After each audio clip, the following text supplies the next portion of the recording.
Goeiedag almal, ek is Manie van Bloemfontein. Dis vandag Woensdag, die 14de Januarie 2026. Ons doen die nuus in kollig en ons hoofopskrifte vandag sê Pala Plaas se verslag as hoogs vertroulik geklas. Nuushooftrekke vir vandag. Heelwat minder sterftes kom in feestyd voor op paaie. Pala Wildsplaas se verslag word as hoogs vertroulik geklassifiseer. Te min plekke in universiteite vir nuwe studente. President Trump reg om Suid-Afrika soos 'n vyand te behandel. Hederley tree aan 'n nuwe jaar se veldfietsrenne. Jean Klein gaan in Engeland sy rugby voortsit. Terwyl die Pala verhoor gister voortgegaan het die onafhanklike polisiedirektoraat Oopot bekend gemaak. Hy heroorweeg sy besluit om sy Pala verslag as hoogs vertroulik te klassifiseer. Oopot hersien sy besluit om die verslag te klassifiseer, sê Palari Shopping, waarnemende Oopot woordvoerder. Die hele aangeleentheid hou verband met die beweerde diefstal van $480,000 wat in Februarie 2020 op president Cyril Ramaphosa se Pala Wildplaas glo uit 'n rusbank gesteel is. Die plaas is in Limpopo geleë. Michael Beaumont sê in 'n verklaring, hulle sukkel al sedert April verlede jaar om bevindings oor die Oopot se ondersoek in die hande te kry. Nie net het Action SA 'n aansoek ingevolge die wet op bevordering van toegang tot inligting, die PAIA, ingedien nie, maar ook verlede maand formeel teen die besluit van Oopot geappelleer om sy ondersoekverslag vertroulik te hou. Volgens Beaumont wil Action SA met hulle regsdokumente die grondwetlikheid van die minimum inligtings veiligheidsstandaarde van die kabinetsbeleid uitdaag. Die beleid word goed gebruik om dokumente te klassifiseer. Action SA wil ook die rasionaliteit daarvan uitdaag om die verslag as vertroulik te herklassifiseer en wil hulle die hof vra om Oopot te dwing om die verslag aan almal beskikbaar te stel. Volgens Shopping is die betrokke verslag aanvanklik as vertroulik geklassifiseer omdat hulle nie destyds die ondersoeke van wetstoepassingsagentskappe, insluitend die valke, met die bekendmaking van die verslag in die wiele wou ry nie. Intussen het die verhoor van die 3 mense wat in verband met die diefstal aangekla word, dis Emmanuela David, Frolina, Joseph en haar broer, Ndalisho Joseph, gister in die steekhof in Modimolle voortgegaan. Die verhoor gaan voort op 16, 21 en 23 Januarie en op 2, 3 en 16 Februarie. Al 3 die beskuldigdes word aangekla van huisbraak en samenswering om te steel, 'n bykomende aanklag van geldwasery, staaf vir David in die gesig. Met die vakansie op die einde was daar heelwat minder sterftes op die Wes-Kaapse paaie in die naweek van 5 tot 11 Januarie, so wys die jongste inligting wat deur die Wes-Kaapse Departement van Mobiliteit verskaf is. In hierdie tydperk is 12 mense in padongelukke dood teenoor 25 die vorige week. Van hulle was 8 voetgangers, 2 motorfietsryers en 2 bestuurders van voertuie. Die Departement van Mobiliteit sê in sy verklaring, dis kommerwekkend dat 79 bestuurders in hegtenis geneem is weens dronk bestuur en invloed van alkohol. Maxine Besuithout, hoofdirekteur van verkeersbestuur in hierdie provinsie, sê dat die skole weer begin en die mense weer terugwerk toe, sal verkeersbeamptes steeds 'n sterk teenwoordigheid op die provinsie se kernroetes moet handhaaf. Sy doen 'n beroep op bestuurders om geduldig te wees en veral te let op voetgangers, fietsryers en motorfietsryers wat so 'n groot deel uitmaak van hierdie padsterftes. Daar is nie naaste by genoeg plek vir leerlinge in tersiêre instellings nie, ondanks die feit dat daar universiteitstoelating op hulle matrieksertifikaat staan, so meen die kenners. Om die NSS-eksamen met universiteitstoelating te slaag, moet leerlinge 40% in hulle huistaal, 50% in 4 ander vakke, lewensoriëntering uitgesluit en minstens 30% in die oorblywende vakke behaal. Die vereistes is deur die Departement van Basiese Onderwys opgestel. Kenners van universiteite oor die land heen is dit eens, daar is nie genoeg plek vir die 345,000 leerlinge wat met universiteitstoelating geslaag het nie. By die UJ is al meer as 450,000 aansoeke van die jaar vir 11,200 plekke ontvang.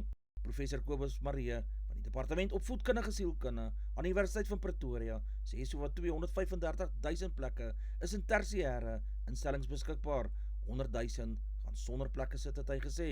Boetie Manamela, minister van Hoër Onderwys en Opleiding, sê maandag in 'n verklaring 345,000 leerlinge het met universiteitstoelatings geslaag en dat Suid-Afrikaanse universiteite sowat 230,000 eerstejaars kan akkommodeer.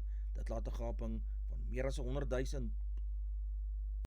President Donald Trump is reg om die Suid-Afrikaanse regering te behandel soos wat hy is, 'n teenstander van Amerika.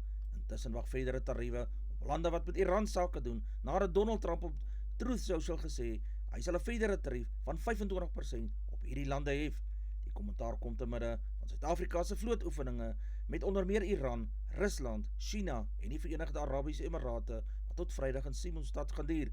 Oorlogskepe van Iran, Rusland en China het Vrydag by die vlootbasis in Simonstad begin opdaag om aan hierdie oefening genaamd Will for Peace onder leiding van China deel te neem. Die buitelandse beleid van Suid-Afrika se ANC-geleide regering skuil agter bewering van nie verbondenheid, tog voer sy weermag oefeninge uit met die van Amerika se grootste teenstanders. Enige belofte of ooreenkoms wat hierdie regering aan Washington bied, is 'n betekenisloos en openlike vyhandigheid teenoor Amerika dui. Die hele oefening is daarop gemik om te wys daar is in die globale suide en die BRICS-geleedere gewerk word aan 'n alternatiewe wêreldorde. Botha is van mening dat die DA se beginsels as oppositieparty versaak het en veral boos is oor die 30% slagsyfer vereiste. Die DA verwelkom Gwarube se eerlike ontleding oor wat die matriekuitslae van die onderwysstelsel openbaar, omdat dit op 'n wyse gegrond is, soos die Jan de Villiers, partywoordvoerder. Die DA steun die minister se verbintenis tot die oplos van hierdie kwessies deur doelgerigte ingrypings om leerlingbehoud en sukses deur die fase van voortgesette onderwys en opleiding te verbeter, asook deur beter ondersteuning in toegangsvakke wat noodsaaklik is vir verdere studie en werksgeleenthede. Die DA bly verbind tot die ondersteuning van geloofwaardige leergesentreerde hervormings wat die openbare onderwysstelsel versterk en geleenthede vir elke leerling in Suid-Afrika sal uitbrei.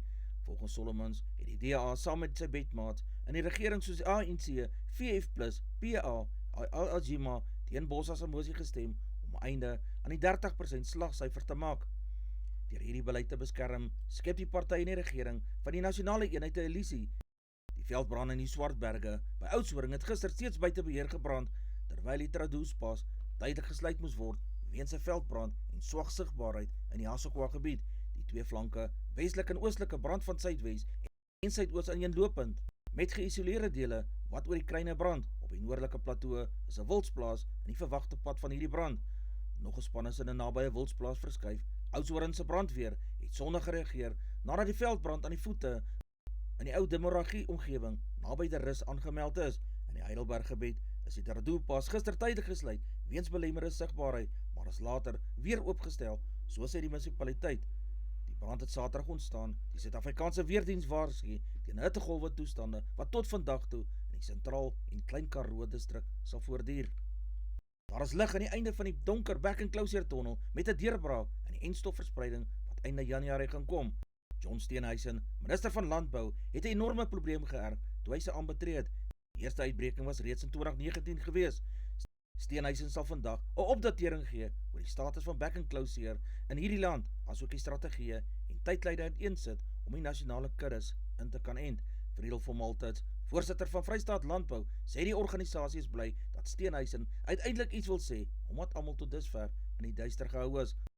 Die Vrystaatse Departement van Landbou en Landelike Ontwikkeling het Vrydag bekend gemaak dat daar 194 bevestigde gevalle van back-enclosure in hierdie provinsie is. Die gevaar van verspreiding vanaf abattoirs word bekamp in die wyse waarop afval hanteer word. Boere kan eenvoudig nie voortbestaan as hulle nie vee kan bemark nie, so lei hulle verklaring. Amerika se jongste stap om AGOA te ondersteun, verstel 'n storie van uiteenlopende agendas wat op internasionale en plaaslike vlakke agter die skerms uitspeel. Dit blyk Republikeine en Demokrate steun het, deels omdat hulle nie vir China en Rusland 'n groter gaping in die Afrika-mark wil skep nie. Die Amerikaanse Huis van Verteenwoordigers het Maandag 'n wetsontwerp aangeneem wat die Amerikaanse wet op groeigeleenthede in Afrika, oftewel AGOA, vir nog 3 jaar sal nie. Die Senaat moet egter nog steeds goedkeur. Jaco Kleinhans, hoof van openbare skakeling by Solidariteit, het die voorgestelde voorwaardes gedeel. Die regering moet iets doen aan plaasaanvalle, die regering moet eiendomsregte beskerm, die regering moet minderheidsregte kwessies soos die Bellewet beklemtoon. Trump het vroeër bekend gemaak dat enige land wat met Iran sake sal doen, sal 'n 25% tarief betaal op handel met die VSA, hoewel Suid-Afrika nie 'n groot handelsvernoot van Iran is nie, handhaaf die lande goeie betrekkinge. Iranse oorlogskepe was van dese week in Simonstad as deel van die Will for Peace oefening, hoewel die koerante berig het dat Iran hom op Suid-Afrika se versoek onttrek het na diplomatieke samesprekinge. Terwyl dit gons oor platinum se vuurware markpryse en hoe dit opbrengste van die jaar kan bevoordeel aan plaaslike mynmaatskappye waarskynlik eers seker maak, hulle brand nie hulle vingers nie. Verskeie produsente, veral in Suid-Afrika en Noord-Amerika, se marges het die afgelope 2 jaar onder groot druk verkeer. Indien besluit word om vervaardigingskapasiteit uit te brei, sal dit versigtig en geleidelik gedoen moet word. Navigasieprobleme blyk die grootste terugslag vir die meeste jaar te wees, terwyl talle, ook weens papbande, sommige deur meganiese uitdagings gekneelter is. Daniel Sanders is terug as die voorloper in die motorfietsafdeling, nadat hy vroeër daar lank voor was, terwyl die Spanjaarde, Nani Rauma en sy navigator Alex Harrell, die voortou in die afdeling vir motors in hulle Ford Raptor oorgeneem het. Die Australiër Toby Price was die beste van die Toyota Gazoo Racing Yards, 11 minute en 36 sekondes agter die wenner in die derde plek. Die Suid-Afrikaanse buisram motorjaar, Brian Baragwana en sy navigator, Leonard Kremer, was vierde in hulle Suid-Afrikaans geboude CR7, terwyl Guillaume de Mevius van België die top 5 in sy mini voltooi het. Later gaan het 'n bietjie van 'n ramp van 'n dag beskryf, nadat hy verdwaal uit, 'n papband opgedoen het, sy vooruit gebreek het en sy motor sy kragstuur ook opgepak het. Die Honda-jaar Tosha Sakarena van Spanje was eerste in die motorfietsafdeling. Sanders was 4,5 minute agter hom in die tweede plek op sy KTM, maar dit was goed genoeg om sy algehele posisie met 'n voorsprong van 6,5 minute op te bou. Suid-Afrika se Michael Doherty het van sy terugslag in die eerste week, wat hom tot bykans heel agter laat terugsak het, herstel toe hy sy KTM in die derde plek oor die eindstreep gestuur het. Die 5-malige major wenner, Brooks Koepka, het sy terugkeer na die PGA-reeks aangekondig as deel van 'n nuwe program wat die wegbaan vir deelname deur sterre wat hulle voorheen by die LIV Golf aangesluit het. Ryan Rowlap, uitvoerende hoof van die PGA-reeks, sê Koepka se besluit verlede maand om LIV te verlaat, het besluitnemers genoop om te heroorweeg hoe hulle die kwessie gaan hanteer van die spelers wat aan die Amerikaanse reeks wil terugkeer. Die terugkerende lede program vereis streng om toepaslike beperkings op sowel toegang tot toernooie as potensiële verdienste, wat ons glo terugkerende lede behoorlik aanspreeklik hou vir aansienlike vergoeding wat elders verdien is. Koepka het die PGA kampioenskap in 2023 gewen. Die bergfietsseisoen spring Saterdag weg met die Attaqua eendag wedren oor 120 km tussen Oudtshoorn en die Groot Brakrivier in die Suid-Kaap. Verlede jaar se kampioene Alan Heatherly en Samantha Sanders sal albei weer vir hierdie ren aantree. 'n Nuwe uitdaging wag van jaar op die deelnemers, want die kloof word nou benader vanaf die Safranrivier. Om by die Safranrivier te kom, word 2 klipperige klimme tussen die ou waterpunt 1 en 2 uitgeskakel, so daar is minder klimwerk en die paai en enkelspore is weer rybaar, so sê Enrico Rademeier van Dryland Event Management. Dit is sinoniem met die Attaqua en 'n fris suidooster word ook voorspel. Heatherly van Giant Factory is die gunsteling, maar in die afgelope 10 jaar van die mans se afdeling kon net Matthys Bekes hierdie wedren 2 keer agtereenvolgens gewen het. Wessel Botha, wat in 2021 die roeterekord van 4 uur 46 minute en 22 sekondes opgestel het, sal ook aantree. Sanders, vroue kampioen in 2024 en 2025, sal deur onder andere Hailey Prince, Suid-Afrikaanse kampioen in grys wedrenne, en Sarah Hill, Attaqua wenner in 2023 uitgedaag word. Sanders se wentyd verlede jaar was 6 ure, 8 minute en 24 sekondes. Na internasionale loopbaan van 15 jaar het Alicia Healy, kaptein van Australië se vroue cricketspan, besluit om halt te roep. Sy het haar land in 162 T20 en 123 eendagwedstryde, sowel as 10 toetse verteenwoordig, waarin sy in totaal 172 vangskote en 103 stonkkanse benut het. Die 35-jarige Healy, wat met die Aussie snelbouler Mitchell Starc getroud is, sy laaste verskyning vir Australië sal in Februarie en Maart teen Indië wees. Ek is steeds passievol daaroor om vir Australië te speel, maar op sekere maniere het ek my mededingendheid verloor, het sy gesê, wat my van die begin af gedryf het. Verlede jaar kon die Aussies ook nie verder as die halfeindronde in die Wêreldbeker toernooi in eendag cricket gevorder het nie. Healy was 'n kommentator in die onlangse reeks om die As vir mans, toe Australië die reeks met 4-1 teen Engeland gewen het. Ian Healy, wat 61 jaar oud is, Healy se oom, het die Aussies in sy speeldae in 119 toetse en 168 eendagwedstryde verteenwoordig. Hy was ook die palkiewagter gewees. Venus Williams se voorbereiding vir Australiese Ope kom net nie op dreef nie, nadat sy gister in skoonstelle deur Tatjana Maria in die eerste ronde in die Hobart internasionale toernooi verslaan is. Die Duitser Maria het gister 87 minute nodig gehad om die Amerikaanse veteraan met 6-4 en 6-3 te wen. Maria het na die geskiedkundige wedstryd gesê, haar kinders, Charlotte wat 12 jaar oud is en Cecilia wat 4 jaar oud is, het Williams waarskynlik aangemoedig, want sy is een van hulle gunsteling tennisspelers. Maria het verlede jaar die oudste speler in die WTA-reeks geword, wat 'n enkelstryd kon wen, sedert Serena Williams dit in 2020 in Londen vermag het op die ouderdom van 38 jaar. Die tweemalige Grand Slam wenner, Barbora Krejcikova, het ook nie gebuig in die eerste ronde in Hobart. Die Amerikaner Peyton Stearns het haar met 6-4, 1-6 en 7-6 gewen. Die Springboks Lodge Jantlyn gaan die eerste klaps van Munster vir die Engelse premierklub Gloucester verruil. Hy het Ierland ook verteenwoordig, vir wie hy 5 toetse gespeel het, insluitend in die Wêreldbeker toernooi van 2019. Klein het in die 2023 seisoen titel in die VRK saam met Munster gewen. Ek is opgewonde om volgende seisoen vir Gloucester te speel. Dit is 'n klub met 'n ryk geskiedenis en passievolle ondersteunersbasis. Sy visie stem ooreen met dit waarna ek in die volgende hoofstuk van my loopbaan op soek was, het hy gesê. Engeland kom op 4 Julie op Loftus Versfeld in Pretoria in die eerste toets van Wêreldrugby se nuwe Nasiebekerreeks teen Suid-Afrika te staan. Sedertdien het Engeland onder die afrigting van Steve Bothwell 'n opwaartse kurwe in sy vertonings beleef en 11 as die 12 toetse in 2025 gewen. Dit sluit in 'n sege van 26 teenoor 25 oor Frankryk in die 6 Nasiereeks en 'n oortuigende oorwinning van 33 teenoor 19 oor die All Blacks. Advertensie van Netwerk 24 teken in en kry verskeie tydskrifte en koerante. Advertensie van Bloemkeel for you. Jy kan vir Dian of Susan by 082 390 339 kontak. Hulle sê jou voertuig se registrasie namens jou behartig. Ons weerberig vir die streek lyk so: Messina 2022, Polokwane 1622, Lephalale 1733, Mbombela 1820, Mahikeng 1834, Pretoria 1633, Johannesburg 1732, Ermelo 1229, Kalahari 2637, Gaborone 2034, Richards Bay 2135, Pietermaritzburg 1734, Durban 2132, Port St Johns 1932, Pongola 1929, Maputo 2023, Bethlehem 1431, Bloemfontein 2036, Alawal Noord 2137, Welkom 2135, Vryburg 2036, Kimberley 2339, Appington 2340, Prieska 2541, Springbok 1431, Karasburg 1834, Keetmanshoop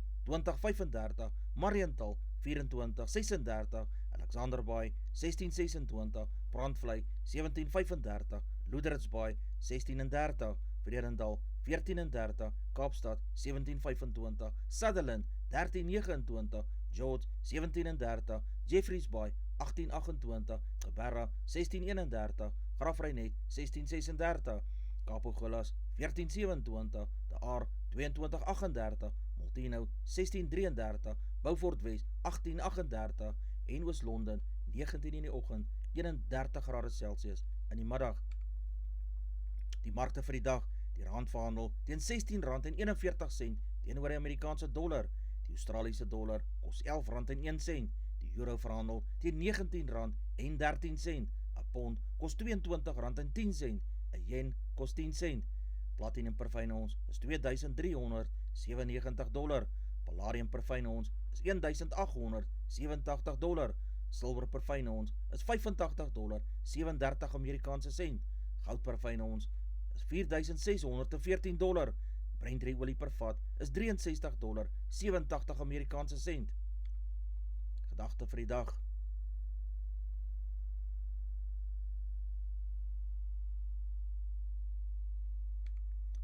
Dis al vir vandag. Onthou om te like, deel met jou vriende en jou vriendinne en onthou om te subscribe op my kanaal. 'n aangename dag en week verder word vir almal toegewens.